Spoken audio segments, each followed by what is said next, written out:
Hi. Overall, I believe that the US has done more harm than good in the world, the US empire, that is. And I believe this begins with Manifest Destiny. It was a very angelicized and beautified way of saying and encouraging colonialism. Settlers saw the America as land to claim and people to conquer as if it was their right and as if they belonged there. And that's really not the case. Of course, there were people residing in what is now the United States, Native Americans who were pushed out of their homes, forced into a completely new culture that they didn't want, they weren't looking for. They were looked down upon despite this land that has been conquered being theirs, that had been taken from them. Um, so the beginnings of our country are not ones rooted in integrity or destiny. They did cause harm, and that's really only the start of it. The US went on to garner territories, which were colonies, it was just a new word for it. Overseas, this was Guam, the Philippines, Puerto Rico, Cuba. And what I find so funny is that every single time we colonize someone, or for anyone to colonize anyone, is that they always characterize them as stupid and as other, even though they are literally taking their land and their resources and their livelihoods.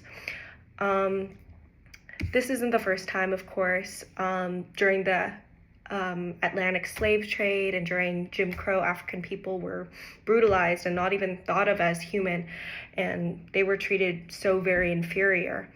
Overall, American progress is built and exists because of the territories and the tribulations of others. And that's really just the tip of the iceberg, but it does explain why I believe the US empire is harmful. In present-day United States, we are a powerhouse of a country. I mean, as Professor Shaw said in this week's lecture, we have military bases all over the world in foreign countries. We have kept such a vital and encompassing military presence, even into current day, even maybe when we don't need to. We created organizations like NATO, the CIA, United Nations, when democracy felt threatened and we needed to use our power as a global military presence to help others. But now, years after the Berlin Wall fell, these organizations are still active and we are still allied with many countries. However, now when we use our powers, I feel like we're moving very self-serving ways. It's no longer about the greater good or preserving democracy. Maybe it never was, but now more than ever, America seems to be focused on America. One of the videos that was in the modules talked about how we helped Britain when their source of oil in Iran was being threatened. We started interfering with this affair, and it seemed we wanted to help Britain, but our motives were actually very self-obsessed. Kermit Roosevelt, a CIA agent in Iran, caused violence and chaos and eventually helped to overthrow Mohammad Mossadegh. He was replaced with a king who was a very pro-American dictator and let US companies take their oil. So in the end, the US benefited from what seemed to be an action to help someone else. I think there's a very obvious current event that I'm sure many of my classmates will mention in their own videos that I think links with this week's topic.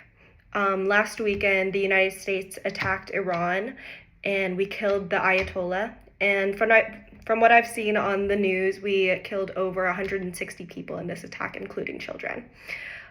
Trump on social media, on Truth Social, he has not backed down or been unwavering in this action, saying that he did it preemptively to protect the United States from Iranian threats and from their military.